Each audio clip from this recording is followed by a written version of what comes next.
Good afternoon, everyone. Thank you for coming, and I'd like to call the Senate Subcommittee on Higher Education to order. Please call the roll. Senator Pillion. Senator Hashmi. Here. Senator Cosgrove. Senator Peterson. Senator Locke. Here. You have a quorum, Madam Chair.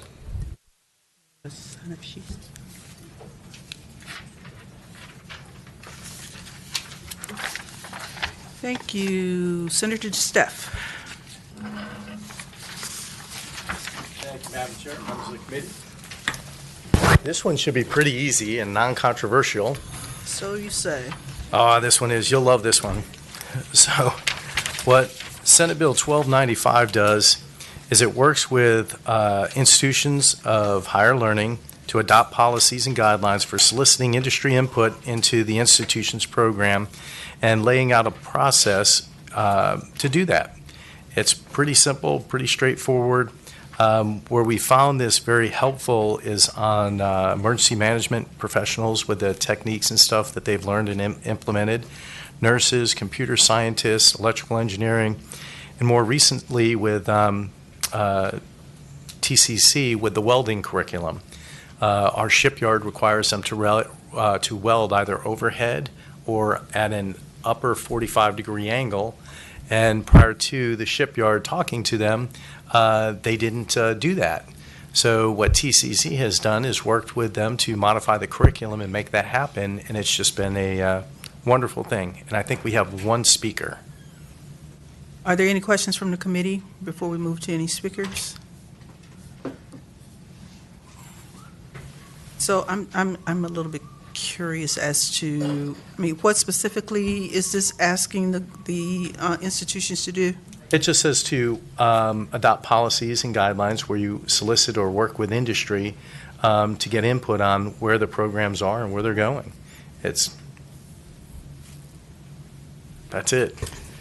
So in the with the individuals in the specific areas, like with the stock market, if a new tool or technology comes online, they want to implement it or help make sure the curriculum is there to modify what they're currently doing and work with them to do it so they can have the students, when they graduate, ready to go into the environment with the latest tools and techniques. And this is a good way to do it, having them work with industry. Madam Chair. Senator Hashmi. I think it's certainly a good idea to have our academic institutions talking to our industry partners. In your conversations with the academic institutions, did they indicate that they're not already doing this? Because I know in my previous experience, industry was very much involved in those curricular programs that lead to industry-specific degrees, and they were very much a part of shaping curriculum and giving advice and guidance. So did your conversations indicate that this is not happening? No, as a matter of fact, it was the opposite. Many of my institutions said, hey, we would like to be able to do it more. And we feel we're a little handcuffed right now, but we'd like to have the opportunity to really expand and look out even further than what we're doing today. When I was working with the contractors who do the welding for the shipyards and TCC, they were a little reluctant at first until they had to research to make sure they were allowed to do it at the level they were, and then the contractors in the shipyard worked with them to help further develop the curriculum. But I've got an expert speaker on this who might tell you a little bit more on why we really needed the bill and if there was an incident or incidents plural that needed it. Okay. Yes, ma'am. I feel like expert may be a little bit of a strong word, but I'm Stacy Gord with Partners for College Affordability and Public Trust. And we support the bill. We think it's important that we can help promote more seamless pathways from education to the workforce. I know I spoke to a friend of mine who has friends who are employers and the employees engineering majors, and they were having to go back and get into credentials after they already graduated their bachelor's. So all this is asking is for the universities to take a look and see if there's any opportunities that we can incorporate some of those industry credentials within their current existing programs. It doesn't tell them how to do it or that they absolutely have to do it, but just they have policies in place to take a look at this. Are there others here in support of this? Senator DeStefano, what prohibits the institutions from doing this without having to put this in the code? I'm not sure. I'm going to phone a friend on this one. It may, Madam Chair, if you don't mind, it may be helpful to ask some of the university liaisons. They may be able to get better insight into what their current practices are, because a lot of that information I'm not privy to. Because Senator DeStefano used the word that the institutions feel as though they're handcuffed. I mean, I don't know what handcuffs them from doing it anyway. Well, one of them said that they didn't quite feel they were allowed to do it to the level that we had kind of, I don't want to say recommended, but when they came back in with the welders, they said it'd be better if we had the opportunity or if there was something that allowed us to do this more.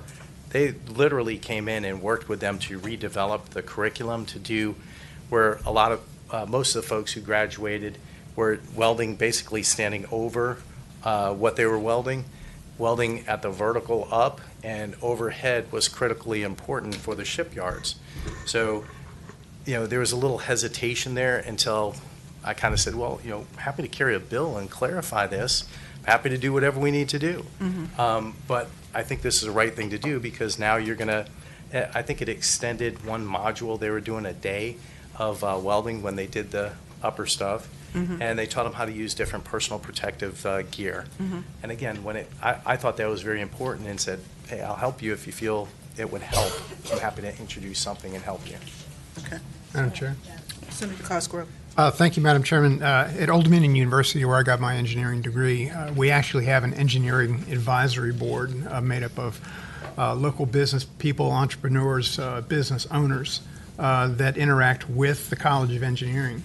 And it's extraordinarily valuable. And I think one of the problems that Senator DeStefano is recognizing is that so many times our institutions of higher learning look to see if they have permission to do something instead of trying to ask forgiveness later for doing it. So I think this just makes it clear that they are able to actually interface with industry and professionals and have their students get the benefit of that knowledge. Madam Chair. Senator Hashmi. I think Senator Cosgrove pointed out something really important, that there was an advisory board for the engineering department.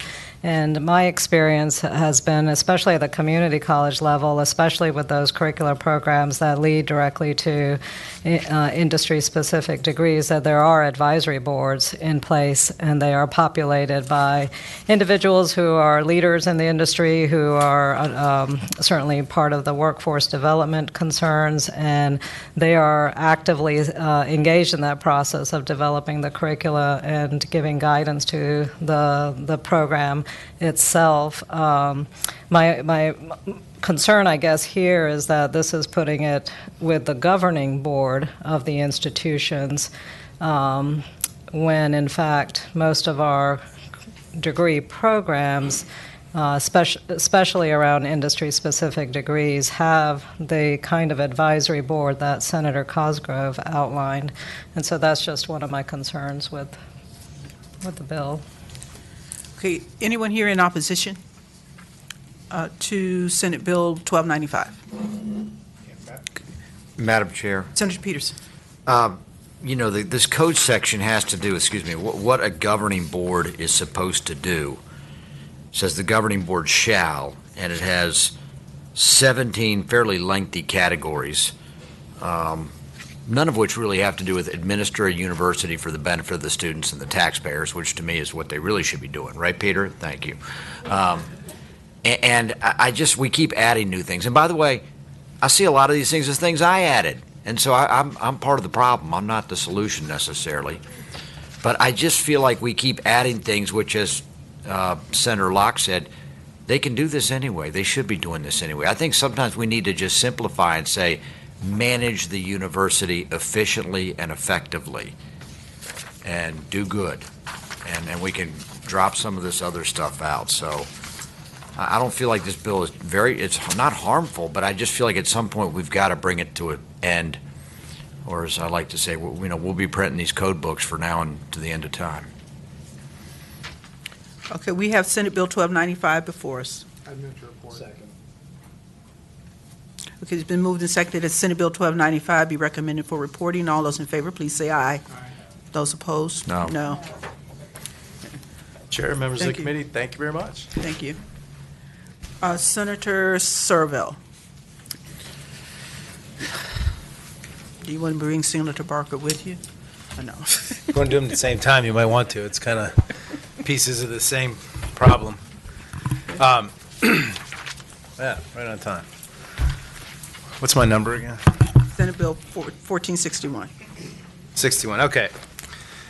So, Senate Bill 1461 is basically my effort to largely, not entirely, implement some recommendations from JLARC about the current surplus that exists in the 529 plan.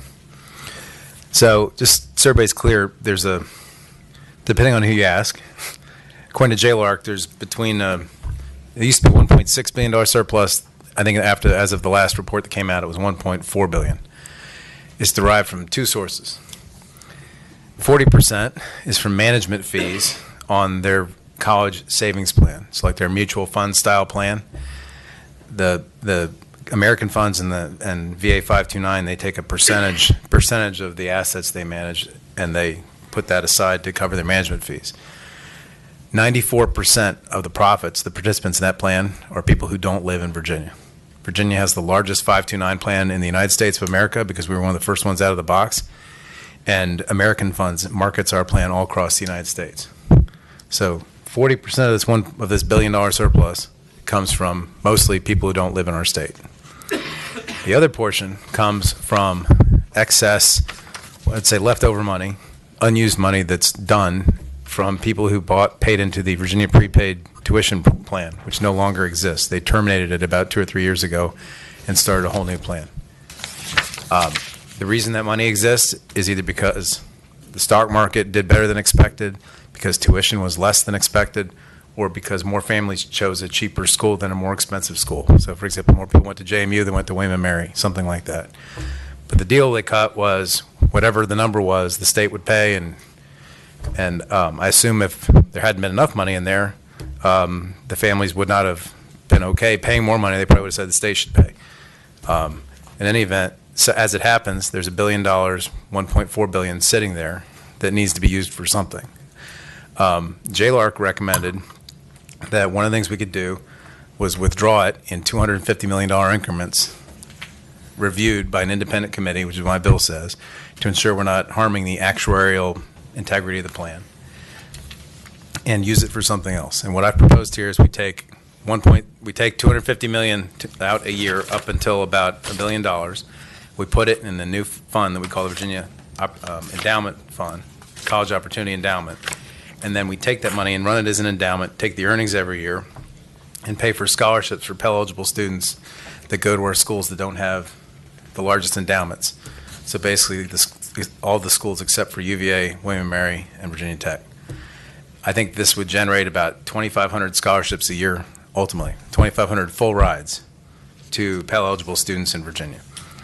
That's sort of what the short version of what the bill does. And I can get much more into the specifics if you all want to get into it. But Senator Barker's bill has an alternate approach, which is to basically refund a big chunk of the money to different people, which has a whole bunch of headaches and problems with it, including tax consequences, because if anybody gets any money out of this and it ends up in their checking account, they lose about 50% of it to taxes and penalties. But I think this is the better approach that we ought to pursue, and I would hope you can act on it favorably, and I'm happy to answer any questions. Are there questions? Yeah, I have a Senator few. Peterson. Yes, and Senator Serville and I have been talking about this, and I recognize he's done a lot of work. I have a few issues with it. One is, and I'll just go ahead and ask you, so basically, the 529 plan, I know there's been sort of enterprise funds and ways that it's made money, but the 529 fund itself was established to basically help Virginia families save money for their children's education in a tax-free vehicle. Yep. consistent with the federal 529 Consistent with the statute. federal 529 statute. And the Commonwealth is the fiduciary of those funds. It's not. I believe, and the 529 people could probably answer the question, but I think the legally correct thing to say is that the full faith in the Commonwealth is not obligated on the 529 plan, and that the board, the 529 board, whatever the official title is, are the fiduciaries of that pot of money. Okay, well, let me rephrase it a different way. If I might, Madam Chair, if I invest my money in 529, which I have, which you probably have too, for the benefit of my children's education, and let's say money is embezzled from that fund, or somehow money is misused, or it's misappropriated, I might have a claim, or at least a derivative claim, based upon that breach of fiduciary duty. I used to be in 529. I had to get out because of my wife's job, and I'm in Maryland now. But in any event, with regard to your question, I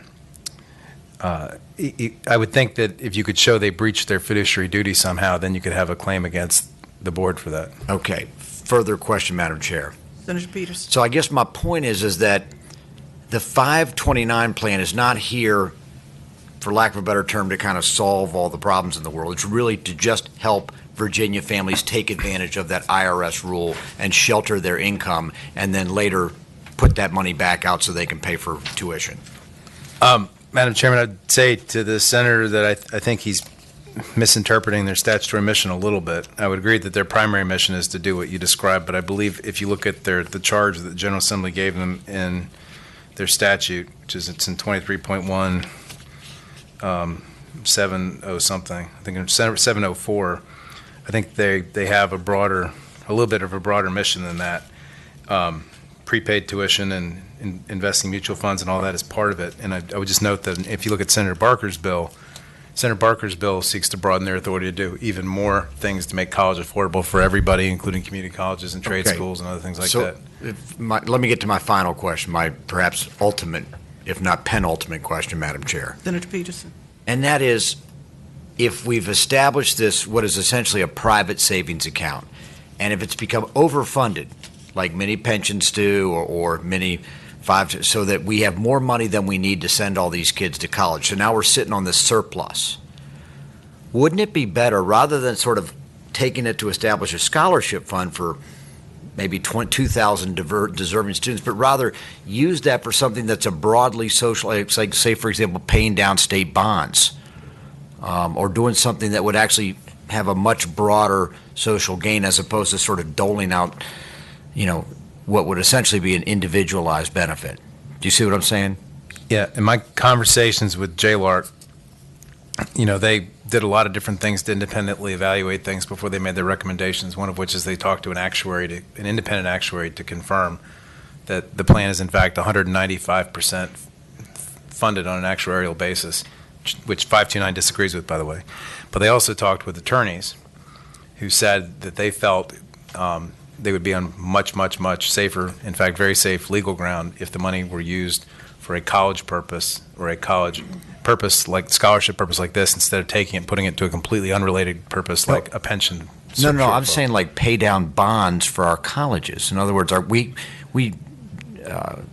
have bonds that we issue for college academic buildings that we pay down through the state taxpayer. We could pay that down using this fund, and at least that way we're not picking and choosing winners or losers. Madam Chairman, what I would say to the senator is I didn't vet that specific idea with the JLARC, but I would suspect the response to that would be that the benefit of not paying those bonds would inure to taxpayers in general as opposed to the students at those universities. And so therefore it really isn't to a college type purpose. That would be a benefit to all taxpayers, which is not consistent with using the money for higher education, higher education access, like tuition. Well, the final question, and I'll shut up. What if you were just to say, use that money to just say do capital improvements, forget bonds, just do capital improvements? Yeah, that would be legal. closer to the mark, but again, I didn't vet that concept with JLARC, who is probably here and might, I don't know if they have thoughts about it or not, or whether they've had that vetted. No further questions, thanks. Other questions from the committee? Senator Hashmi. So, Senator Surville, you pointed out that there's $1 billion of surplus funds in the savings plan. Is any of that already allotted to payouts? Is any of that, for instance, the prepaid program, we still have students who are going through that system and probably will be paying to them, their families, on the prepaid. So out of that $1 billion, is some of that already encumbered for the prepaid plan? No, if you want me to speak with super lawyerly Please. precision, Not at all the correct understand. terminology to say is that there's a $1.4 billion actuarial surplus. There's a lot more than that under management. And I believe if you read the JLARC report, which is about 90 pages long, what they say is that most fiduciary standards for a fund like this says that a fund should be funded, I think, 125% of its obligations to be 90% likely to meet its obligations over time. And so they recommended that you could take us down from 195% of actuarial funding to 125% of actuarial funding and still meet our fiduciary obligations, and that would free up the $1.4 billion. So there still would be another, I don't know, $2 or $3 billion there to pay obligations and also of monies that they are managing, et cetera, I think. But and by the way, I just want to be clear, VA 529 doesn't agree with a lot of JLARC's assumptions. And this is why we have the surplus, is they've been managing it extraordinarily conservatively and obviously very well. But JLARC thinks that if you use commonly accepted standards, we have a $1.4 billion surplus. Other questions? Okay, are there those here in support of Senate Bill 1461? Anyone in opposition? Please come forward. $1 billion, guys. Mm-hmm. Yeah. Why would anybody care? She needs to speak into the mic. Oh, yeah, you want the mic? Here. Use a standing mic, sorry. Thank you, Madam Chairman. Mary Morris, CEO at Virginia 529, and hopefully could answer some of the questions and speak. And I think you also know that Senator Barker is carrying a bill that Virginia 529 proposed. One of the concerns that we have, a large concern with Senator Surville's bill, has to do with the structure and the infrastructure that's created in it. And that was, I think, a part of what was in the JLARC report. When we spoke to the commission in November, our board promised that we would have a legislative proposal, and so Senate Bill 1519 is that. The Senator Surville's bill creates an independent commission of 5 members, only 1 citizen member with particular expertise. We have a board of 11 members, 4 ex officio, 7 citizen members, 4 appointed by the governor, 2 by the House, and 1 by the Senate. And so keeping that infrastructure intact and yes, leaving it to that board to make decisions with respect to the fund. In terms of the surplus, there is an actuarial surplus. Senator Surville is absolutely correct. I think at the end of FY22, it had dropped to about 187. We do know that we're in a period of market volatility and some stressful economic conditions, so that is subject to some change. I believe Senator Surville's bill actually puts a 105% marker on it. JLARC and their actuary have said that they think 125% is sufficient as a marker to try to pull the fund down to that. 125% funded is nice, but we just look at it as not something that you should try to reach for. You see where you are organically. And most of that surplus has grown in just the last couple of years.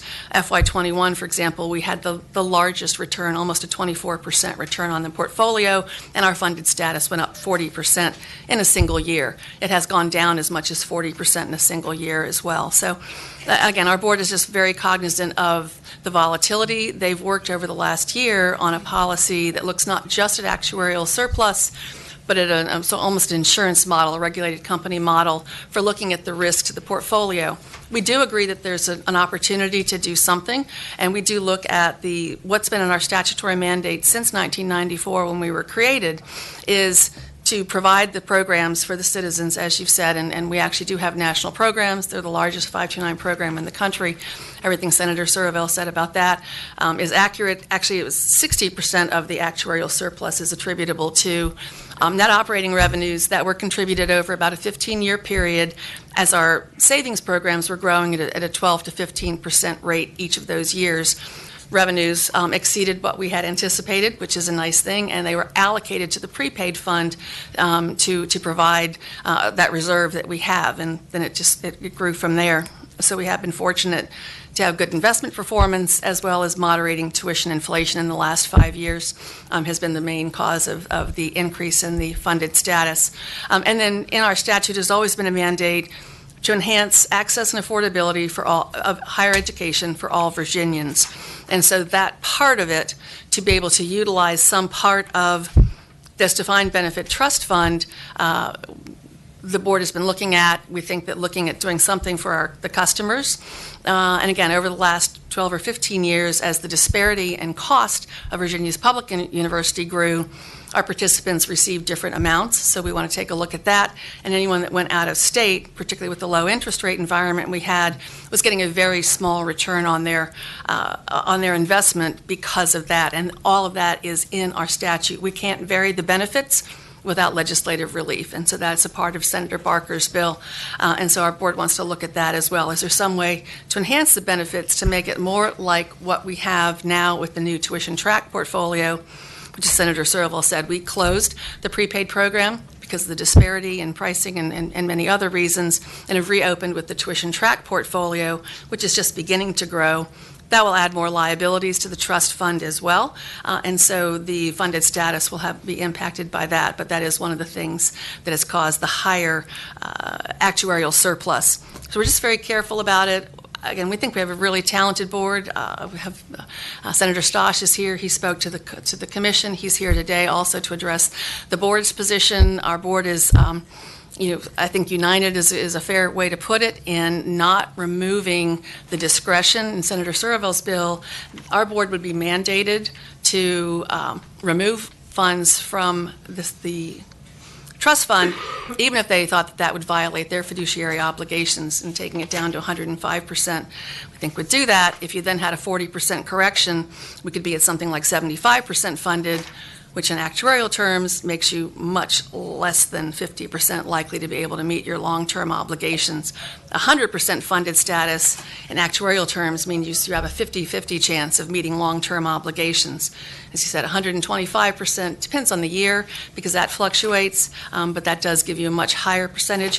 Where we are now, absolutely, we are in good shape. I don't dispute that at all. That's why our board also believes, along with the JLARC recommendations, that there's an opportunity, and those are a part of the bill, SB 1519. So infrastructure piece of it is where we have some objections to Senator Surville's bill, and the scope and magnitude of that opportunity set. We think it is much smaller than that, and do believe it should remain with higher education access and affordability, which has always been in our statute. I will say to Senator Peterson, I have some real serious concerns about how our customers would react if the money is removed. It's always also has been in our statute since '94 that the Commonwealth shall not take, loan, use, and otherwise make any use of the funds in that trust fund. And there are very specific language that it is a trust fund, and that our board are the trustees and fiduciaries of that fund. And so I think our customers, and we see that sometimes with some of the media attention that this has gotten already, questions about, what do you mean I've made too much money? This is my money. Why are you taking my money? What's going on? So I do have some real significant fears about that as well. Thank you. Happy to answer any other questions. Anyone else? Okay, Senator Sir, Hey, you got another one? Hi. briefly, please. Yes.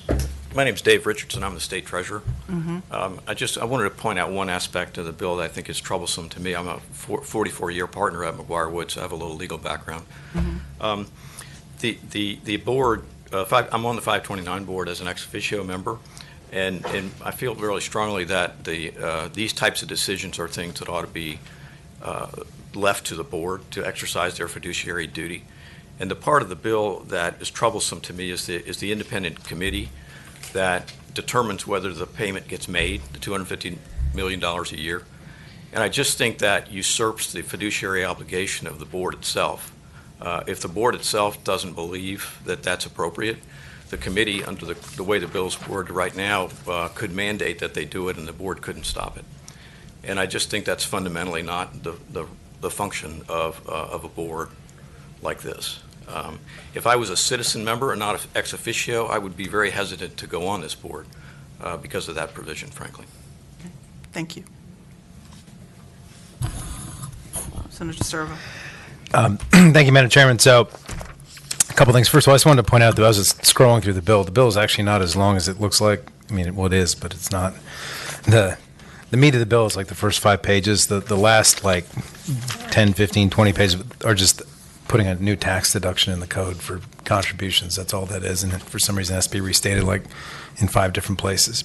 So I just wanted to point that out really quick. With regard to the, what you just heard, I mean, the reason we're having this dialogue is because JLARC, our independent auditor, disagrees with VA 529's position on several things. One is that they feel they've been managing the money in an extraordinarily conservative fashion, which in part is what has generated this massive surplus, and that they don't need the $1 billion extra they have, and they don't need it to meet their obligations. They don't need it to pay their bills. And that is why JLARC recommended that we have an independent board, a separate independent board, make a determination as to whether or not $250 million ought to come out every year, consistent with actuarial standards. If you leave it to VA 529, the money's never going to come out.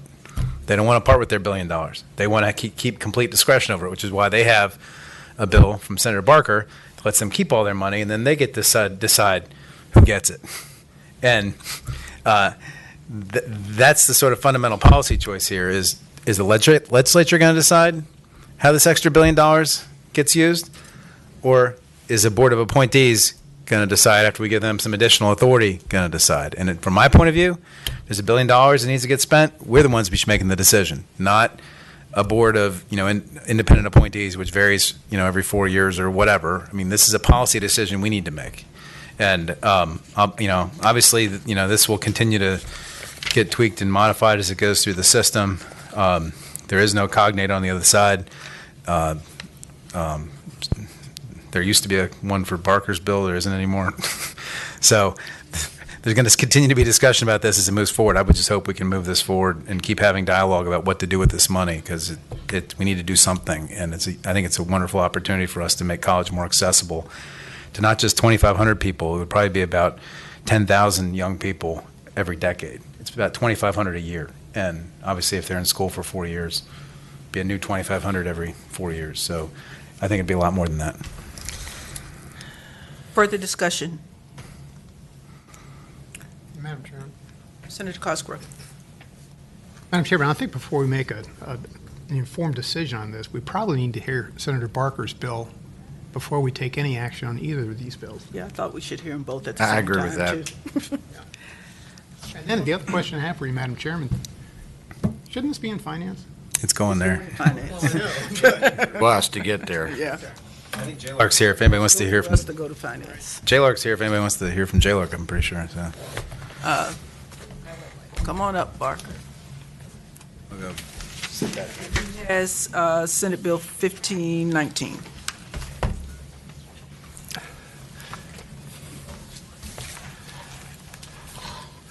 Thank you, Madam Chair, members of the subcommittee here. Obviously, you've now heard most of my presentation. I might have maybe 35 seconds or so to finish it off. But, I mean, obviously, we should be very proud in Virginia of what we've had with the 529 program here.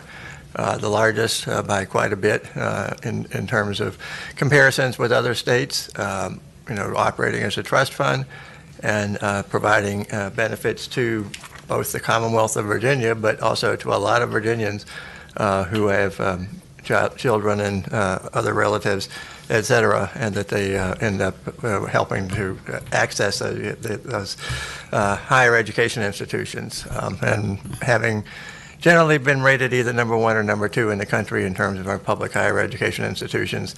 It's not just good for us as the Commonwealth, but it's good for the students who go through those institutions there. What has happened here is as the volume of funds that are in there, and I talked about the 24% increase and a 40% magnitude there and some of those types of things, we are actually in a good position to be able to make decisions now to sort of figure out how we move forward from here. We did have a study done through JLARC that you have heard about, and what we have here in the bill that I'm presenting is one that has been basically what's been developed here is how the board of the 529 program is right now Virginia College Savings Plan. They do hope to rename it as Commonwealth Savers Plan, and it's been in place for about 30 years now, and we have benefited tremendously from it. And with the the assets that are there, they're trying to be able to make determinations and have the board take the responsibility of implementing the purposes for which it's been established there. So. With that, I can try to answer any questions or call on my phone friend who you've also heard from. So. Madam Chair. So Scott's bill, Senator Surville's bill, basically takes the $1 billion surplus, I'm going to round it, and establishes a mechanism for a scholarship fund. You pull out $250 million a year, and you fund scholarships at least till you drop down to 105% of what the actuarial projected amount is. We can quibble about the numbers, but that's his idea. What's your idea for using the surplus? The idea for using the surplus is to not dictate exactly what the surplus would be used for, but to be able to provide options for the board to develop it and to take off some of the limitations that have been in place on that. So, a further question, Madam Chair. Senator Peters. And I'm a little bit cool on Surville's, but at least he's telling us what he's going to do. What options are you talking about? Because this is a lot of money. Yeah, I think obviously the 529 plan people can provide more detailed knowledge than what I have on this process right now. So that they would be. What are they going to? Yeah. So could we have a response from what are we going to do 529 in terms of what's your plan? Right. What's your plan? Absolutely. Two parts of it. Right. Sorry. Yeah. Two parts to that. One would be to look at doing something for the customers who helped build the prepaid program over a 30-year period. So what we've talked about, what we've looked at would be to ensure that everyone receives at least weighted average tuition at a Virginia public university. The way our statute was created initially, you receive tuition and mandatory fees at the Virginia public university you select. The disparity in our public universities is quite broad, something about $24,000 to $10,000 a year. So depending, and the weighted average is about $14,500 right now. So we could look, and to Senator Surville's point, what we've thought about, obviously no decisions have been made because we don't have that authority, but we've been thinking about it a lot, would be to create a new Invest 529 account for those funds, so they would not be taxable unless and until individuals determined didn't have anybody else or any other place to use it for qualified higher education expenses. So we think we can avoid the adverse tax consequences and look and see if anyone that went to out-of-state school where your benefit is what you've paid in plus a reasonable return, which has typically been a money market rate, which for the last 12 years has been close to zero. So, there's some disparities there. We think we can help our customers who helped build the program, who had faith in us 30 years ago when we started. The other piece of it would be to continue the access and affordability initiatives that we already have authority for in our statute and have been doing. So, for example, we've run the SOAR Virginia Early Commitment Scholarship Program for the last 12 years.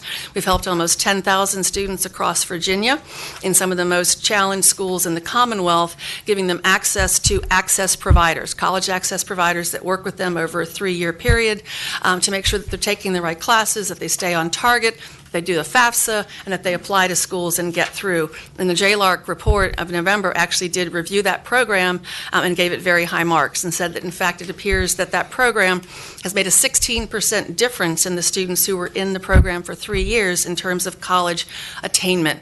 So we think that's pretty powerful. In the last couple of years, as the board had some additional resources to allocate, we have worked with Chev to extend some of the programs under the Gear Up Virginia program, which provides scholarships to at-risk children across the Commonwealth.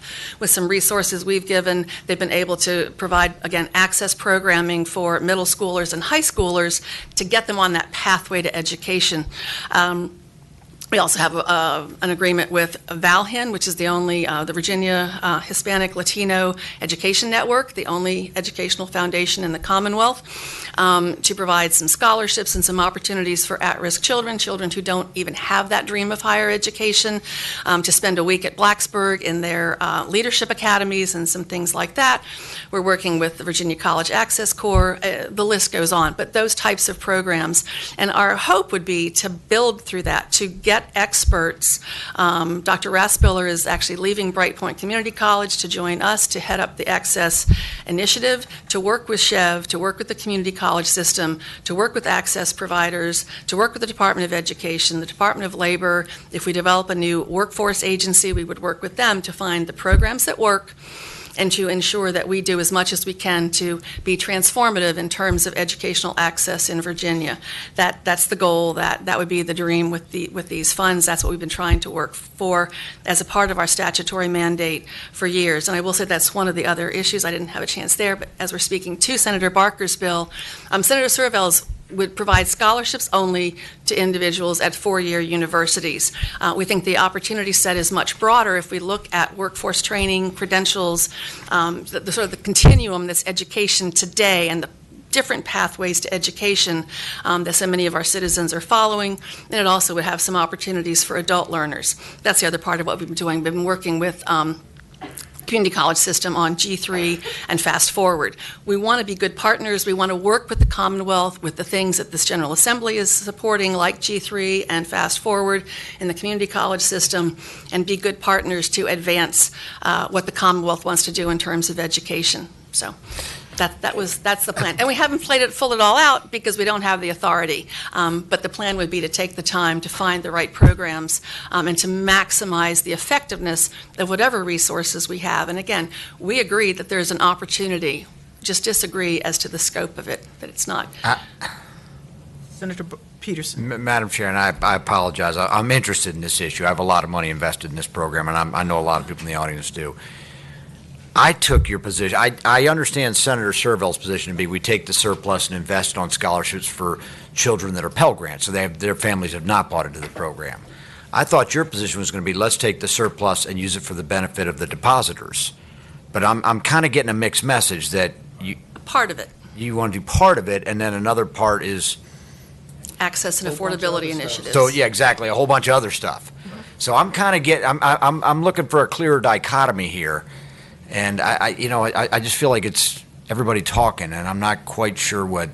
We just don't see it as an all or nothing, and we think that we can get the support of our customers, and we don't want to lose faith with our customers that they think that we're taking something from the program. Again, remember, this is all non-general fund dollars. It's in a trust fund now. Ma'am, I know that. I've been writing checks to this for 18, 20 some years. It's not taking anybody's contributions, that's all. The problem is that you probably have, 400,000 customers out there.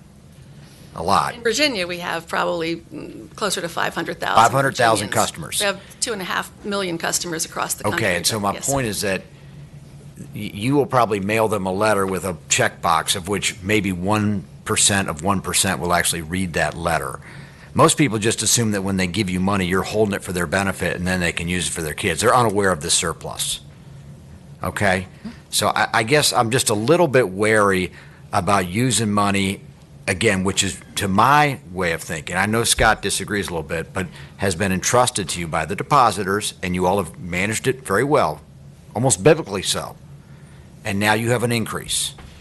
And I just think, again, to me, that increase, I'm cautious about using it, very cautious, because I believe that this fund exists for the benefit of the depositors.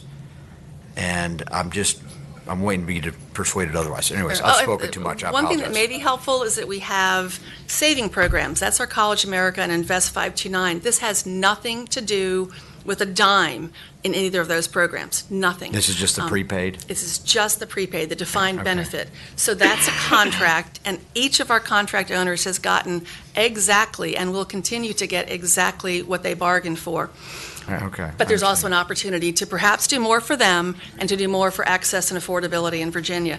This does not touch. The only way that those other programs are impacted is that over time, we've reduced our fees in College America and Invest 6 times since 2005. They're down to about 5 basis points, 0.05% as an administrative fee, and a very small part of that has been allocated to the prepaid fund over about a 15-year period, and then the earnings thereon. So that's the only way that those programs have been implicated in this. Thank you. Thank you so much. Come on back. Okay, we have Senate Bill 1461 and Senate Bill 1519, both of which are addressing the Virginia College Savings Plan from different perspectives. Senator Stosh. Chair, I was here to talk about 1519, if I may. Okay. Senator Barker. Come have a seat. Senator Barker. You want me to take your seat? Yes. Sarahville might hit me. Okay, we need to kind of wrap this one up. I have a long, Walter. I have the Donovan docket, so. I'll do the best I can. Thank you for considering these bills. They're very, very important. I can tell you there's life after the legislature because your Rules Committee appointed me to be the Senate representative on the Virginia 529 board. And I've learned a lot.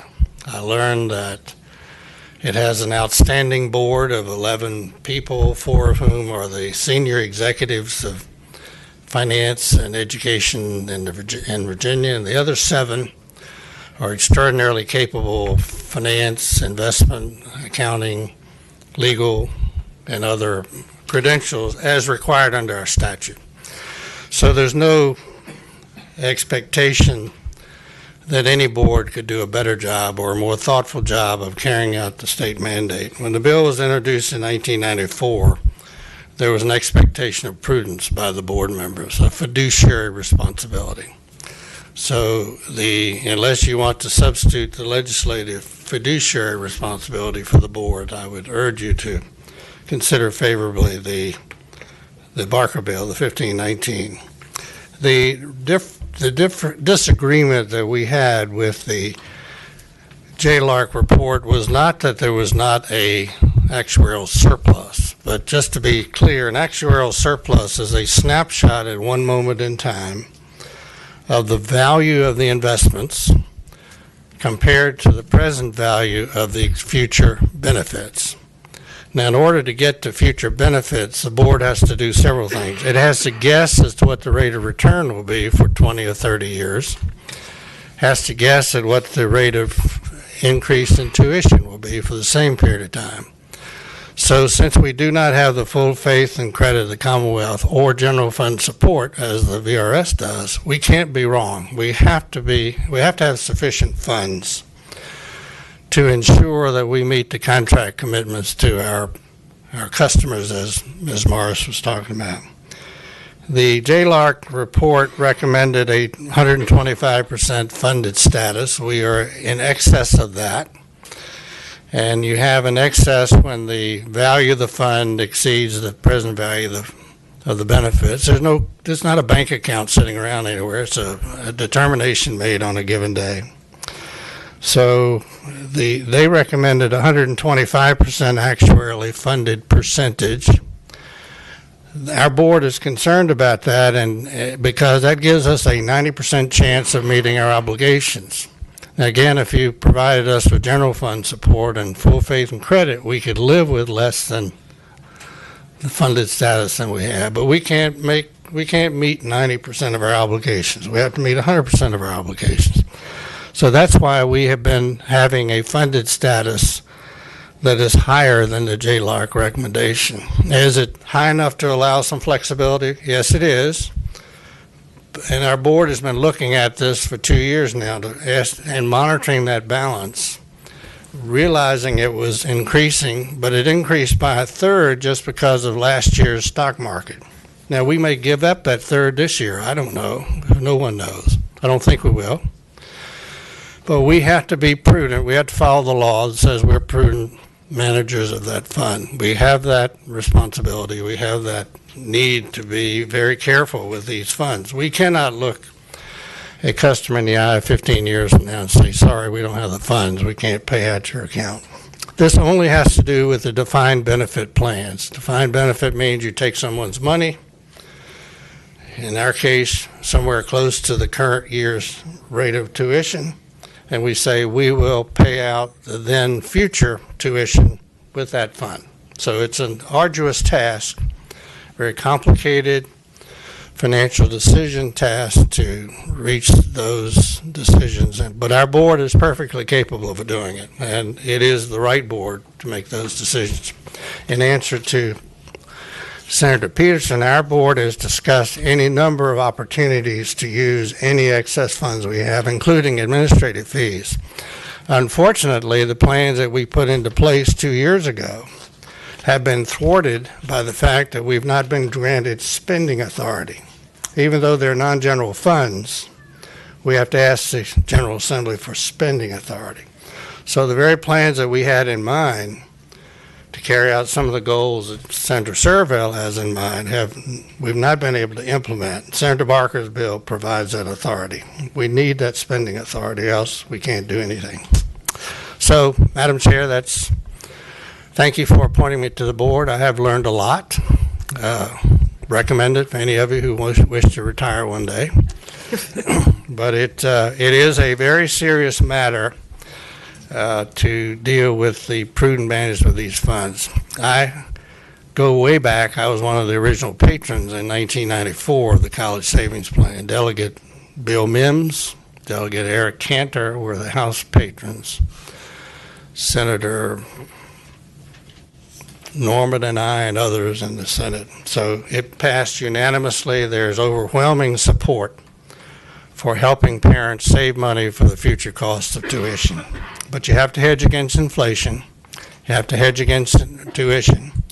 If you will work with us and moderate tuition, keep tuition down, that helps the fund.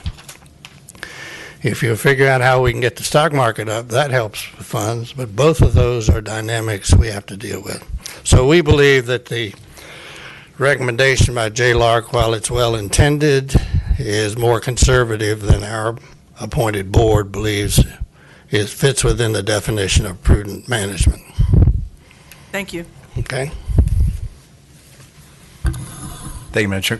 Can I, Senator Barker and I talked about a possible solution to some of this, or at least a solution for this committee. I don't know. Senator Barker. Senator Barker wants to come back up, but first of all, I don't think there's actually anything that technically prohibits both of these bills from existing independently. They could actually both be passed, but obviously at some point the legislature or a committee might want to reconcile them. I would note that in Senator Barker's bill, the refund language, the language that authorizes refunds is in lines 1471 to 73, and so if people didn't want a refund to be made, striking that out would eliminate the authority to refund any of the money. And I would just note with regard to refunds, I've divvied up these things in divorces. There's people who've died, people who didn't have kids. Not everybody needs a refund or needs the money. There's all kinds of administrative headaches associated with trying to refund money to people who've been putting something in for 30 years to plans. And aside from, the 50% tax penalty if you take the money out, or taxes plus penalties. But so anyways, if the refund language in Barker's bill is not good, that's what you would strike. If people are unhappy with me being at 105%, sorry? What lines? 1471 to 73. You could actually strike more than that. The whole code section would come out as opposed to those 3 lines. But I have it in like a 4-point font on my phone here. I was trying to read. on George's. But I'm sure staff could figure it out. Council could figure it out. But that's where the language is on 1471 to 73. If you're unhappy about me being at 105% instead of 125, that's on line 70 in my bill. And so if you think mine's too aggressive, you can take mine to 125, and then you all could send us off to finance and let finance sort all this out. Which right now is the only game in town right now, is this. I get that. That's what we're here in health, and I get that. But I was just, Senator Barker and I talked about that as a possible way to keep these things, Madam Chair. discussion going. Peterson. Wow. I'm not going to vote for these bills, okay? I just feel like there's a lot of variables here. And we're talking about spending people's money that had entrusted it to the 529 plan, thinking it's going to be used for a child's education. I get it, it's overfunded, but I am very wary about suddenly taking this money and using it as sort of a slush fund to do a lot of great things. But I'm not convinced, so I'm a no vote on these bills for whatever that's worth. You have been for about 3 weeks. And I have been for 3 weeks. And listen, I appreciate, this is great, and this is why I appreciate Senator Servell. You're always working to help people, and I appreciate that. I think this is just a step too far. Okay, if we're going to, let's start with 1461.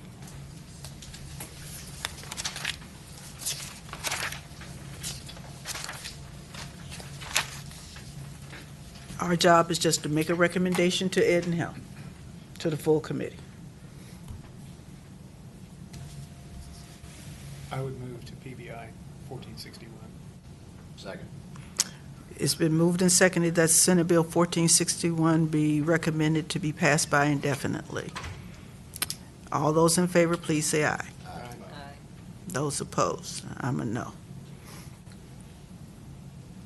Yeah. 1519.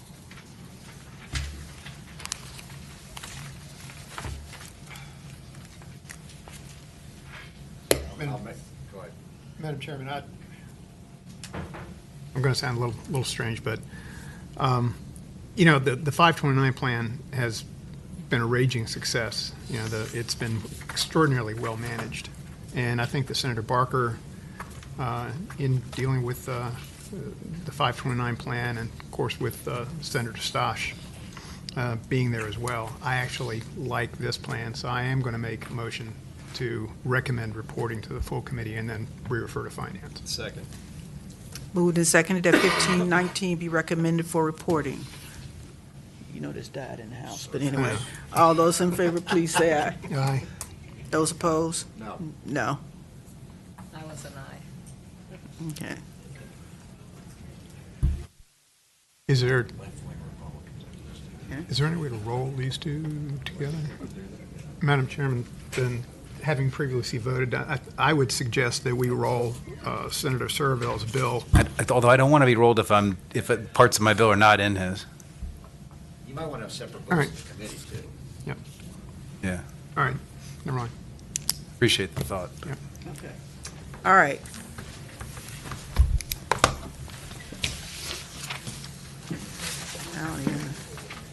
Senator Donovan, we have a whole docket for you, so can I take McClellan first? Okay.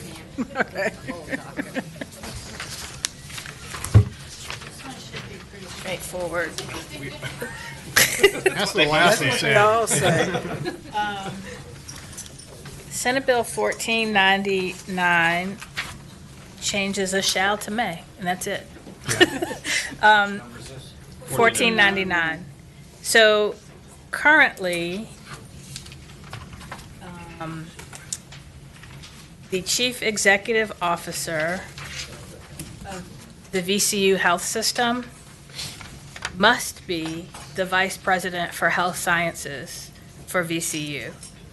This bill just changes that to say that he or she may be, but does not have to be, and that's the bill.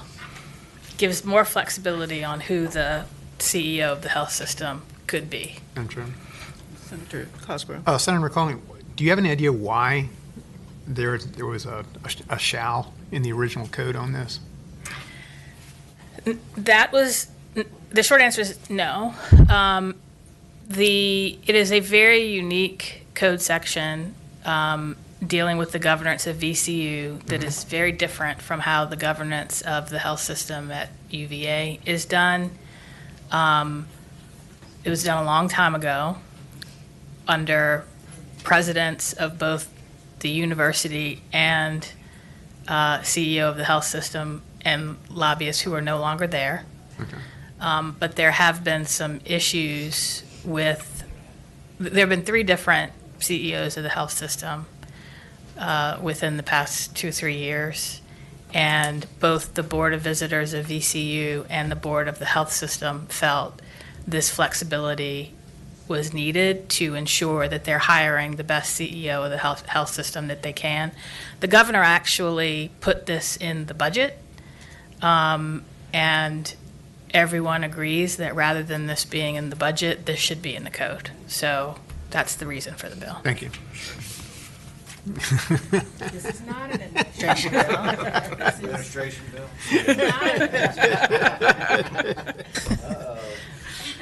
But he clearly supports the concept. Anyone here in opposition to Senate Bill 1499? Is he coming? Okay. Or is it? All right. No, okay. I make a motion to recommend reported. Second. Moved and seconded that Senate Bill 1499 be recommended for reporting. All those in favor, please say aye. Aye. Aye. Those opposed? Thank you, Madam Okay. Chair. Okay, Senator Donovan.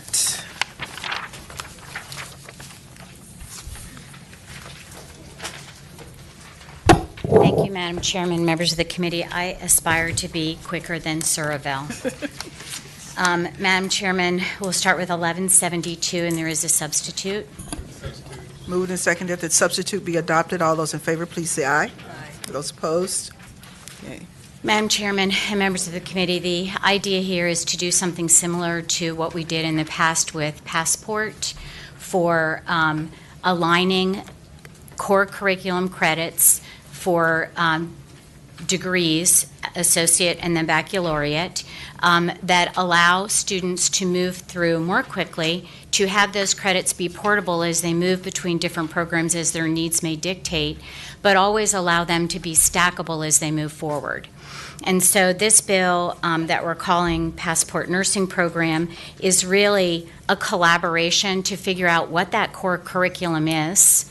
And we have a multitude of programs to reach an RN degree in Virginia that include not only associates but baccalaureate, diploma programs, private colleges, and for-profit colleges. So we'd like them all to be at the table. And with that, Madam Chairman, to this substitute, I believe there is a amendment for private colleges, if I'm not mistaken. Is it in there? Okay, good. All right, thank you. I just want to make sure that they're in the work group. And so, Madam Chairman, that is the intent. There's also the opportunity for us to look at a couple of other things to help us get nursing degrees more readily available in Virginia. One would be competency-based learning, which is where they could do the didactic online, and then we could reserve the faculty for more of the lab portion of that, and that's a pilot that's being done out in Southwest Virginia, which would also work with the hospitals to keep those nurses doing their clinical training close so they don't go away to the big city and decide they want to move there and live there. So also stackable clinical credits. So, Madam Chairman, that's kind of the task set out for SHEV to coordinate the forces and look at aligning the core curriculum. Obviously, there will be a lot of stuff in a BSN program that won't be in an associate's program, and there will be different moving parts, but there are similar courses that are kind of at the core curriculum of an RN degree. Okay. Thank you. Questions? Anyone here want to speak in support of Senate Bill 1172? Anyone in opposition? Report second. Moved and seconded that Senate Bill 1172, amendment in the nature of a substitute, be recommended for reporting. All those in favor, please say aye. Aye. Anyone in Thank you, Madam Chairman. Okay, so that one's Thank recommended for you. Now reporting. we have Senate Bill 1280. Okay, Um, 1280. And Madam Chairman, this too has a substitute or an amendment? Yes, Madam Chairman, this has a substitute. And I cannot deny that this is a motion on the little bit. substitute. Thank you. It's moved and seconded that the substitute be adopted. All those in favor, please say aye. Aye. Aye. Those opposed? Okay. Madam Chairman, in addition to the substitute, I need on line 16 to strike the code reference 8 VAC 40-30-140. That is a reference to private colleges, and this is for public institutions. Madam Chairman, you know that we have been working on really rapidly increasing the component of workplace learning for our students in Virginia for all of the reasons that you've heard so many times, and that resulted in grants that would help facilitate those programs in the development of VTOP. And now, Madam Chairman, I'm proposing that we have one credit course required for graduation for an associate's degree or a baccalaureate degree, that the requirements for which would be met in a work experience. We did change the language of the bill to include work-based learning because we are sensitive to the challenges of setting up internships, but we've also heard from some of the four-year institutions that a nudge is needed because there's a little bit of resistance in them building this out in their schools. And so this, Madam Chairman, is a work in progress because I made it absolute, which is part of the progress that needs to be made. There obviously have to be exceptions. We're at 25,000 internships now. Chev tells me we have 300,000 students, and as much as I'd like us to snap our fingers and have this happen, it's going to take a while. So there's maybe a better written enactment clause from Chev. I'm happy to work with them as we go forward to make it clear that this can't happen tomorrow, but that it is an aspiration in Virginia. And I'm hoping that the work-based learning will help take the edge off the internship burden. That, Madam Chairman, is the bill. Madam Chair. Senator Hashmi. Senator Donovan, I'm happy to see the change from 4 to 3 credit hours. I think that makes much more sense in terms of the standard courses that are offered in college. My question is with regard to the 120 minimum semester hours. As you know, every degree program has variations in the number of hours that it requires, and so are these 3 credit hours on top of the standard curricular degree program? That is, are we adding one more course basically to a student's degree program? Thank you, Madam Chairman and Senator Hashmi. An additional amendment that just is from scrambling today from Chev would include language that says integrated into a student's degree program so as not to extend the time to degree. So the hope would be that it would be a shifting of priorities and maybe there would be one less class and a work experience instead. Okay. Madam Chair.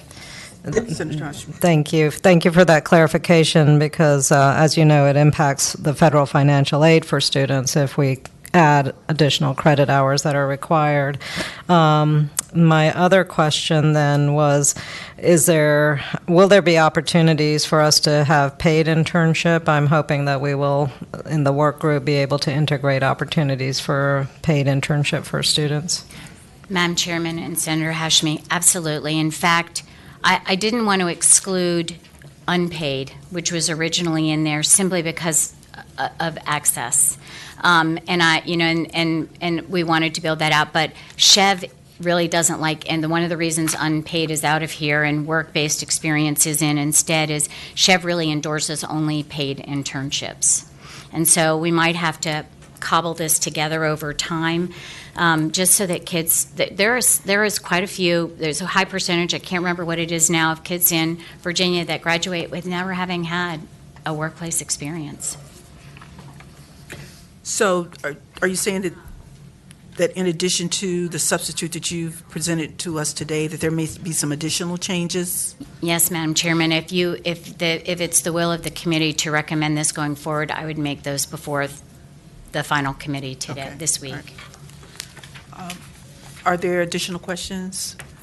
Are there those here in support of Senate Bill 1280? Very quickly, Madam Chair, members of the subcommittee, Peter Blake from Chev, and I appreciate Senator Donovan bringing this forward as a means to move some things along.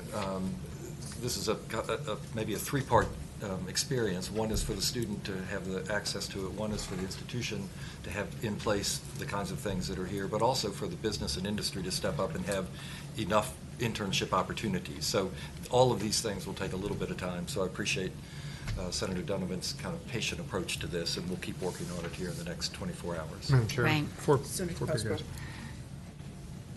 So on a yearly basis, Yes. how many kids would be in a workplace internship? I'm sorry, Well, all Senator right. Cosgrove, one more time. Yeah, out of the entire Yeah. population of our universities, okay?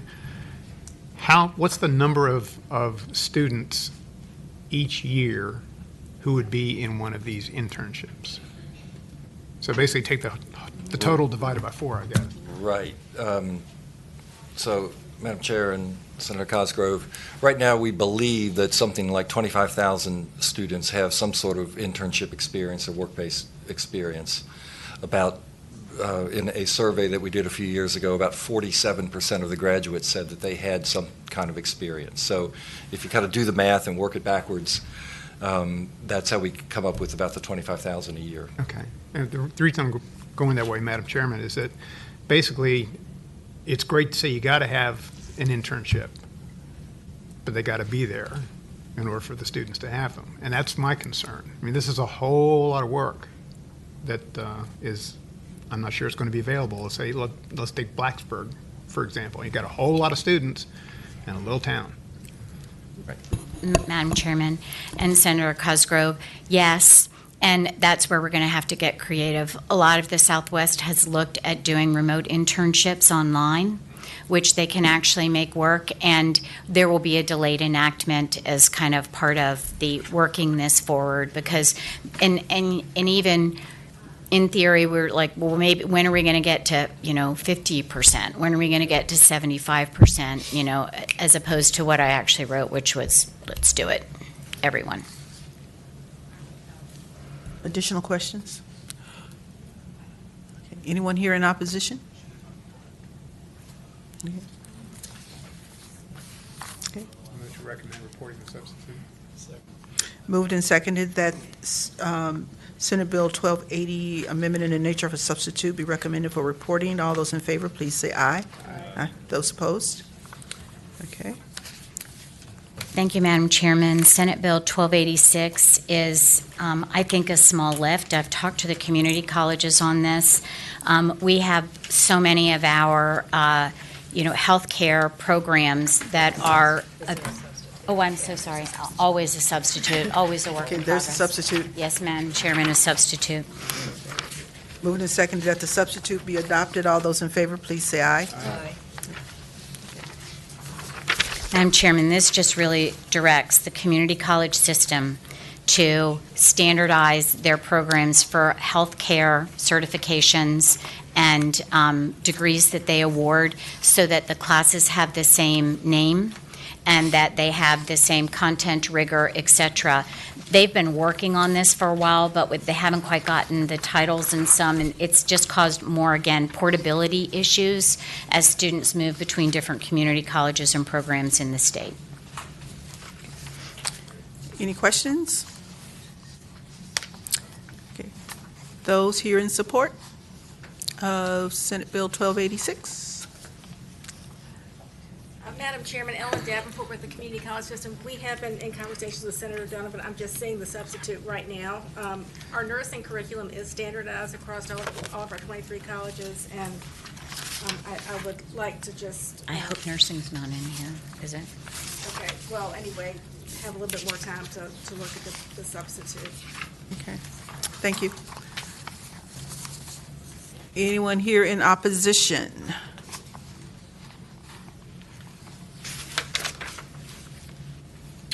Okay. Any additional questions, or Senator Hushman? Thank you, Madam Chair. So I think I'm in agreement with what Dr. Davenport just stated. I believe there is standardization across the community colleges, the 23 colleges. There's clear transfer agreements, and for that reason, the move to standardize has been happening over the last decade with all community college degree programs. So is this something that we need, Senator Donovan? Did somebody advise you that we needed to move in this direction? Yes, ma'am.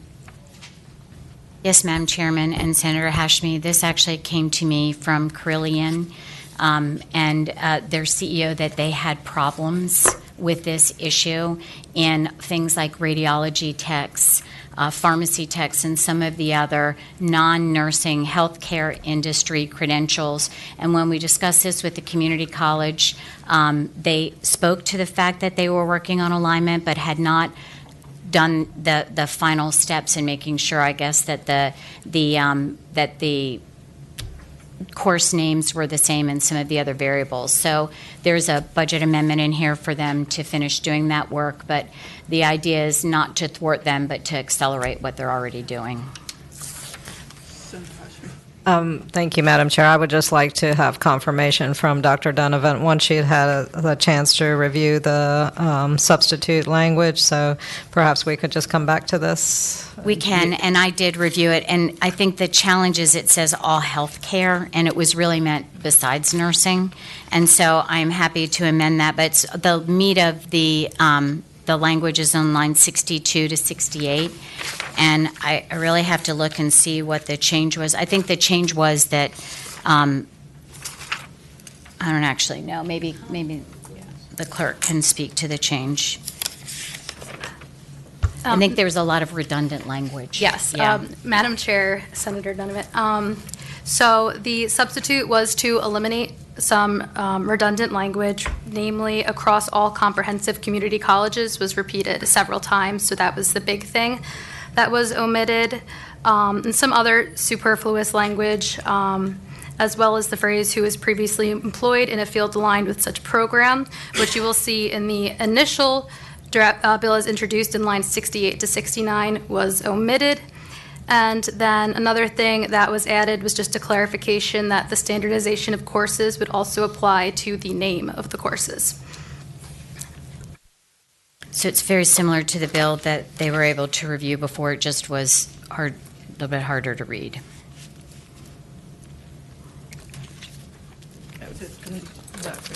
Yes, ma'am. I do think there would be a physical impact, so I think it would be predicated on an associated physical impact on the bill. And that would be addressed in the full committee once it gets to Ed and Health.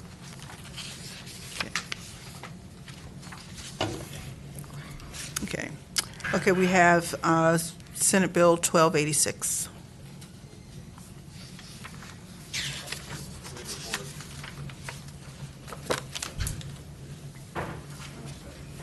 Moved and seconded that Senate Bill 1286 be recommended for reporting. All those in favor, please say aye. As the substitute. Good. Okay, great. All those in favor, please say aye. Aye. Those opposed? Okay. Okay. And one abstention. Okay, moving on with the Donovan docket. Thank you, Madam Chairman. This is Senate Bill 1530. 1530. Yes, Madam Chairman. And this is a wonderful coined phrase that we came up with our wonderful legislative staff for the Success Program. And basically, Madam Chairman, this is convening the Department of Education and the community college system to look at where they can better integrate what they're doing for kids that are in high school. So the community college system is where, of course, the passport credits reside, and also the new workforce credentials, workforce, I can't remember what the acronym is, but the credentials that we have for the new economy workforce.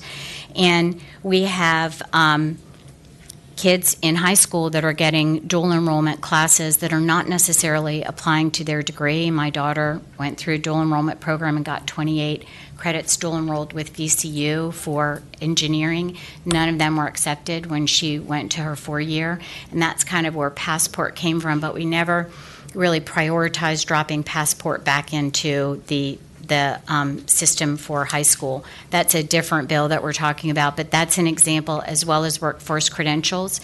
And this also hopes to bring down some of the barriers and silos between the two institutions. So for instance, right now we have a terrible teaching shortage in our K-12 system, but we're actually a little under-enrolled in community colleges. In order for dual enrollment and some of those workforce credential grant programs to be accepted and actually count going forward, they have to be taught by master's prepared teachers, which are professors from the community college. So there's a way that they can find going forward where maybe we can interconnect these two systems and have better benefit for our high school students, where they're graduating with more transferable credits that are guaranteed to count either to a credential or Passport and even 4-year. Chev did a study this year that we all heard about, so I'm sorry to repeat it, but it shows that Passport abbreviates the time people spend in college and saves families $20,000 if they complete associate's degree at the community college and then transfer to the 4-year. And I just imagine what we might be able to do if we could ensure that we're able to better offer that with the right level of preparation professors to kids in high school. And there's a work group that's associated with this because there's stuff we need to hear back on, like, do we need buses to be able to take some of these kids to have a college experience at community college that they might not otherwise have? So it might be online. Community college may be able to teach on site in the high school, or maybe even some of the high school kids could go to the community college. Are there questions? Madam Chair. Well, I think my questions revolve around the issues of dual enrollment. I know there are courses that are dual enrollment that are not accepted by 4-year institutions, but those are not predicated on the fact that we don't have credentialed faculty teaching the dual enrollment, because to teach the dual enrollment classes, the faculty, whether they're the high school teacher or the college, community college instructors, that they are necessarily credentialed, and so that's not the issue. Sometimes the dual enrollment transferability comes in when a university might have very specific requirements around a certain course, and that their higher level course needs to be taken at the institution. It's institution specific. So it's not so much an issue of the dual enrollment, but being institution specific. So I'm also concerned then about the kind of pressure we might be putting on our community colleges to, dual enrollment is an interesting beast. We're still trying to grapple with it, and we certainly want to promote it and make it more accessible, but to have community college faculty go into the high schools to teach it, or vice versa, having the students come, to the degree that it's possible, I think it is being done, but we may not also have faculty, community college faculty, that are available to teach the dual enrollment classes. So while there's a shortage in high school, in certain curricular programs, there's also a shortage of college-level faculty at the institution. So I was just curious about the conversations you've had with our community colleges, with Chev, and what their response is to this kind of a program. Thank you, Madam Chairman and Senator Hashmi. The first thing is mapping is something that the community colleges are working on that goes with Passport for exactly what you said. Like, you can't take your calculus if you want to get a engineering degree from Virginia Tech anywhere else but at Virginia Tech. And so when you're mapping, you should figure out, what can I take in high school and not take things that aren't going to work for you. So I agree completely, but the community colleges are working on that. You can see that this bill is permissive, that it actually puts them together to kind of look look at collaboration and exchange, doesn't mandate.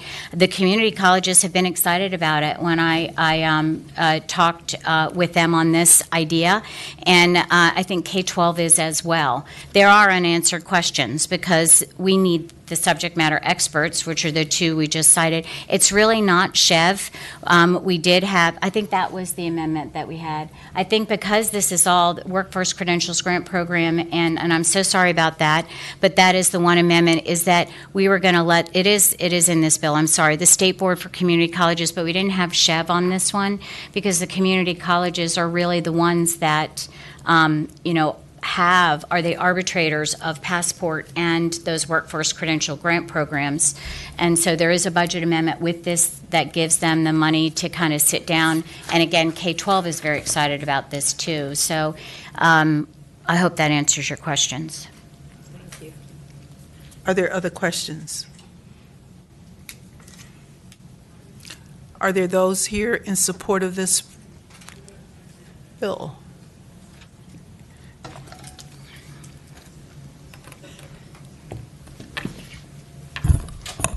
Madam Chairman, Ellen Davenport with the Community College System. So I'm sorry, is Chev in the bill still or not? No, it's just you guys. I think it's important for Chev to be in there because they administer the New Economy Workforce Credential Grant Program. It's offered at our colleges, but they administer the funding and the repayment.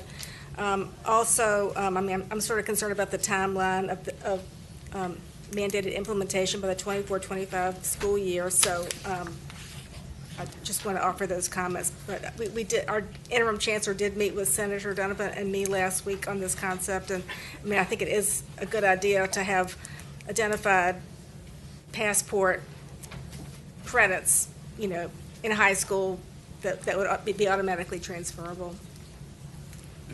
Madam Chairman, I'm sorry, I misunderstood the acting. I can't remember what the title. Chancellor. Chancellor. Chancellor, who I understood preferred to have it administrated between the community colleges and K-12. But I'm certainly amenable to a timeline. I don't disagree with that. You always set a low timeline. And I'm happy to talk with them more about whether or not Chev was to be involved. I thought it did have Chev. I thought it did, and then I thought we took it out. It is But in there. 14 and 15. I retract then. Yes, it is in there. It's okay. in there. Yeah. Madam Chair. Senator Hashmi. We just have a lot going on in higher education and our community colleges as well as workforce, and I think certainly there is a continued need to develop this collaboration and alignment.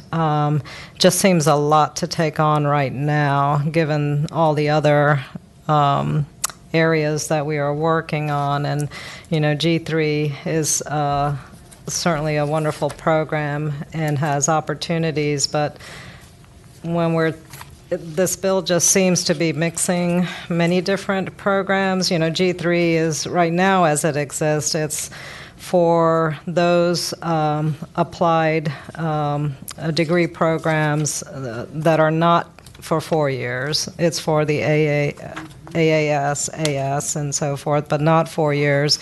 Dual enrollment classes, however, are college-level courses that would conceivably be transferable through a community college into a 4-year institution. This bill just seems to be doing a lot, and for me, it's just not clear yet exactly what we're trying to accomplish through the program. So I'm really hesitant about moving this forward. Chairman, if I may respond. I think that's the point, is we have so much going on in Virginia, and I've had 4 kids come out of high school. There are a lot of credits in high school that would have been better accomplished in credits that they could have used either for an associate's degree. Passport does count for an associate's degree with the core curriculum. And so I think that's the whole idea. If we can fast forward our kids to having not just punch the ticket for K-12 and then go on after that trying to get to the next few steps, and we can help blend those areas and abbreviate even make it even shorter for them to complete a valuable workforce credential. We're using those years in high school, especially the last two, most efficiently. But I think the idea is when you're having a conversation about innovating, put everything on the table. They may come back and say this part doesn't work, this part does, but the idea that we can be thinking about kids having useful credits that extend beyond a high school diploma, I think would be a great use of K-12 education. Thank you. Okay, we have Senate Bill, did I ask for input? We had. Okay, okay. Okay, we have Senate Bill 1530 before us. I'll make a motion to report, recommend a report. We have a motion to report, or recommend for report. Seconds that. It's been moved and seconded, is that a substitute? I'll Okay. offer a substitute. Okay, substitute motion. I would recommend that we gently pass by indefinitely this year. I think there's some good merit to trying to achieve some of these issues, but I don't think this is the right time right now to do that. Is there a second to that? I'll second. It's been moved and seconded that Senate Bill 1530 be recommended to be passed by indefinitely. All those in favor of that motion, please say aye. Aye. Those opposed? No. No and no. Okay, thank you. Thank you, Madam Chairman. Thank you. Senator Suderline. Oh, Madam Chairman, before we start with Senator Suderline, Senator Hackworth has asked to strike Senate Bill 1444. Okay. It's moved and seconded that we recommend that Senate Bill 1444 be stricken. All those in favor, please say aye. Aye. Aye. Okay, thank you. All right. Senator Suderline. Thank you, Madam Chair. My bill for your consideration is Senate Bill 1434. And it's a pretty straightforward bill, and I think we're going to hear from some folks that like it and some that don't in a minute. So just quickly, what it does is it provides that the Commonwealth's public policy would be that any foundation, investment management company, or other asset manager associated with a public institution of higher education that manages the endowment funds of such an institution with a value exceeding $250 million shall be required to allocate at least 15% of the investment returns on such endowment funds back to such public institution of higher education on an annual basis for the purpose of ensuring access to and affordability of attending the institution.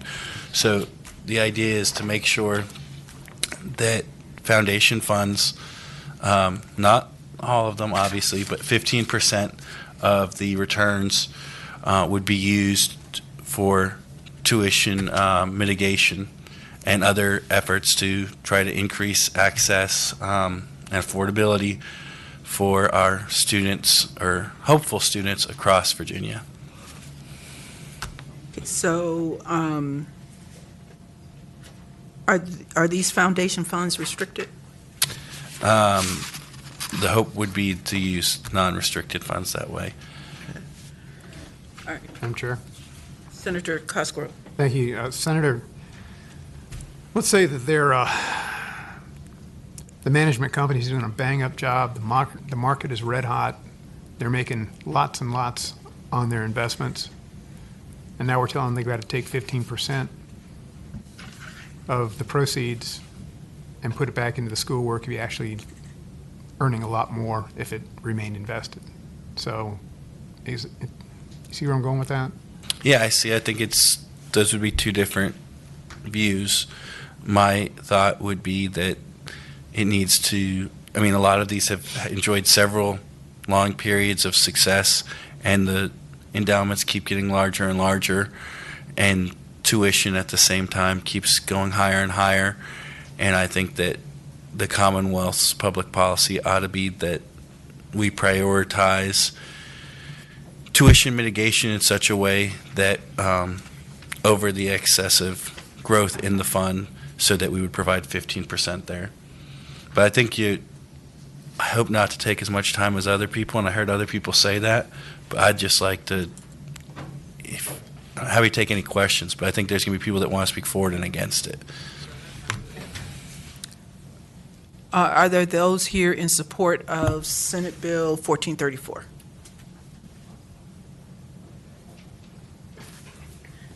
Madam Chair, Stacy Gordon with Partners for College Affordability and Public Trust. We support the bill. The average cost of tuition in Virginia has increased 33% over the past decade, leaving students with $30,000 in student loan debt. Virginia's institutions, public institutions, have the fourth highest tuition and fees as percentage of per capita disposable income in the nation. And meanwhile, some of our universities have seen their endowments balloon in the same time frame, which are worth hundreds of millions, if not billions of dollars. But the cost of college has increased and continues to rise and burden Virginia's families. Universities sitting on these significant amounts of wealth should do more to help students graduate without significant debt, and by allocating these funds to address affordability directly. Thank you. Thank you. Others here in support? Anyone here in opposition? I may have been misinformed. No opposition. No opposition. Anybody paying attention out there? Okay. I guess they got tired of the Serval bills. I'm opposed. So am I. So what happens if there's a downturn in the economy? They would provide for the 15% in returns. So if there's a downturn, there would not be returns to do that. And I'm happy to make any modifications if you agree with the general concept. But so far, I haven't heard from many people that would like to modify the bill. I only heard from people that like the concept or dislike the concept. Madam Chair, can I ask a question? Senator Peterson. So let's say we have a fund with $1 billion, and let's say it makes a 10% return, so it makes $100 million. Your bill would say of that $100 million increase, $15 million has to go back to do what specifically? For tuition mitigation. Okay, for So everybody or for some people or? It provides, it's not that prescriptive. It says, for the purpose of ensuring access and affordability of attending the institution. So they could seek different, I'm not telling them exactly how they'd have to do it. So in other words, it may not go back to reduce tuition. It may go to scholarships, or it may Correct. go to, yeah, I mean, it could go for any number of things. Yeah, It which may- would still mitigate tuition. Theoretically, you could endow a new academic department and, you know, could do a lot of things. I would suggest if it does the new academic department, it would need to, in some way, still fulfill the requirement that it's ensuring access and affordability. And perhaps they'd say, well, that new department is how we get more students in that wouldn't otherwise be able to, but. By the way, I Madam Chair, if I might. Go ahead. I'm sort of free associating right now, but I agree with you that endowments that hang on to too much money and don't use it for the benefit of the students are not helping. And we had this issue at UVA a decade ago. By the same token, kind of like as I said on the 529 issue, you know, we are in a very volatile market right now, which is ramping up and down.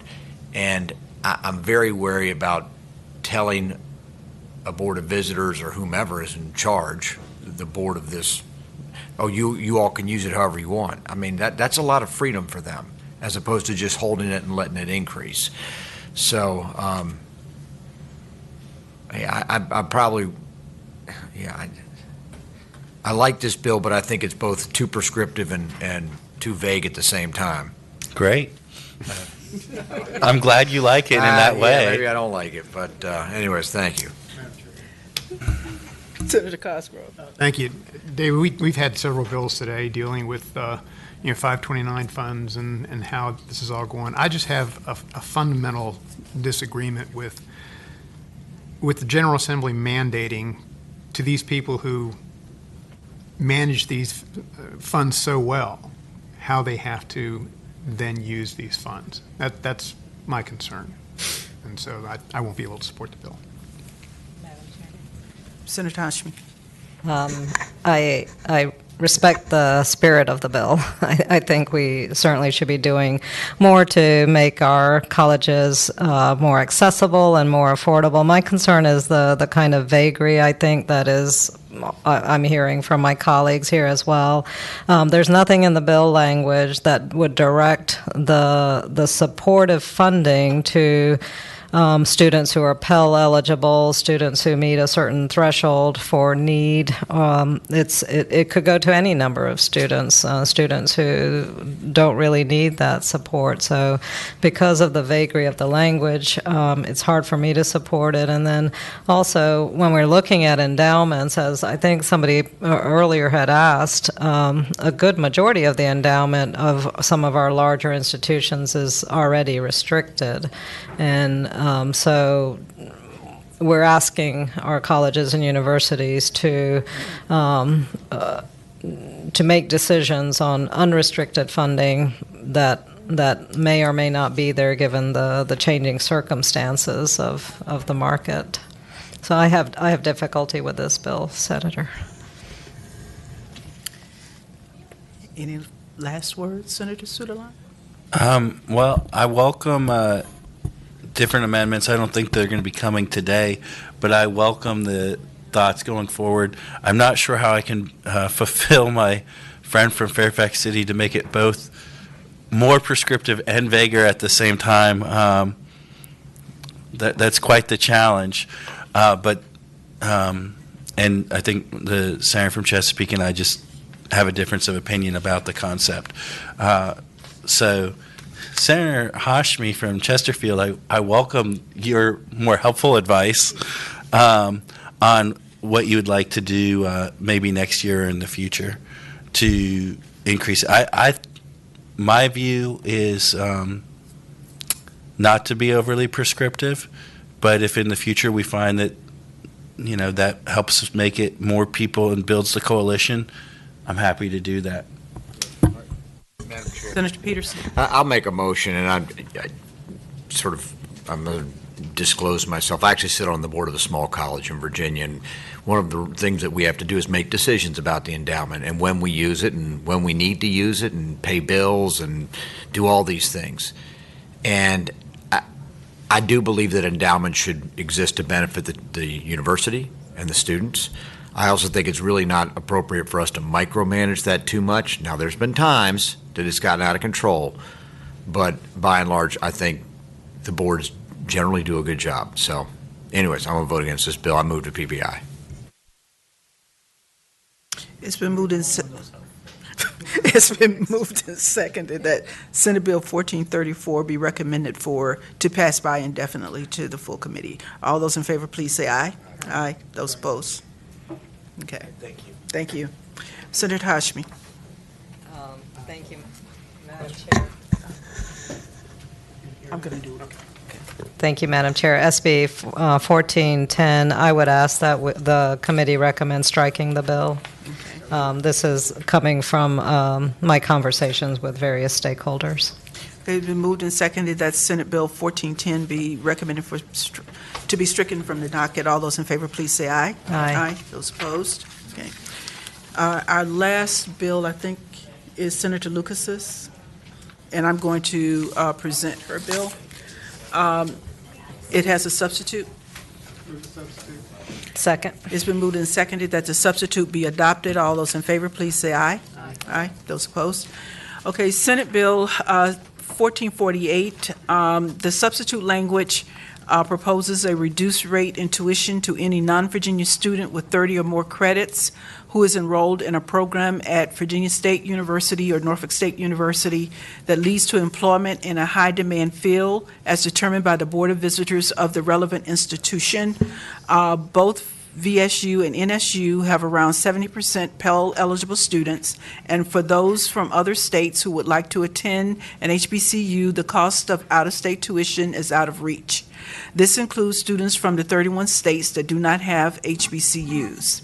This language also incentivizes students to graduate and complete their studies in high-demand fields, which will ultimately help to increase each institution's graduation rates, and at the same time motivate them to stay here in the Commonwealth upon graduation.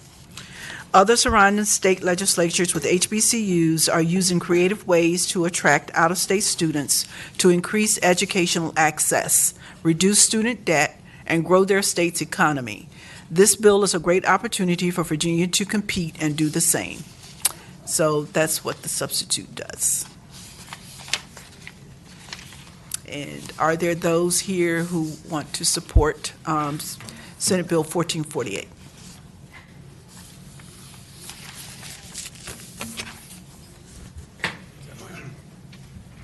Is this Michael? Good afternoon, Madam Chair, members of the committee. My name is Eldon Burton. I am the Government Relations at Virginia State University. I'm here along with our VP for Enrollment Management at Virginia State University. We support the bill for the reasons that Madam Chair just expressed. Do you have anything you want to add on retention or anything? Okay. Well, we support the bill.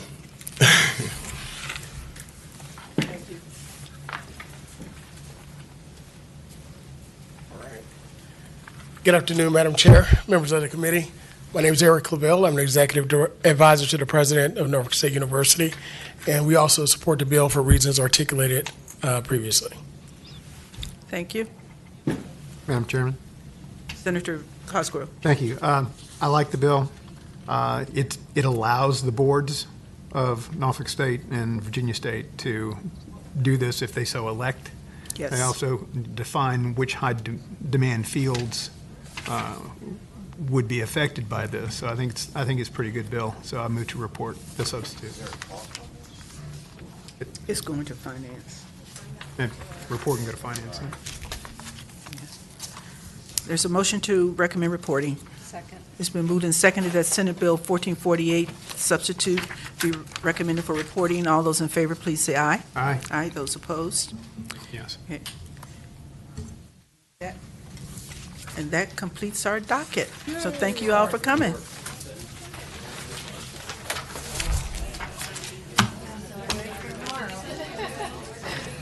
Good work, ladies. Good work. Thank you, guys. Appreciate it. Thank you. Oh, by the way, this is our last meeting. Until after. Until after.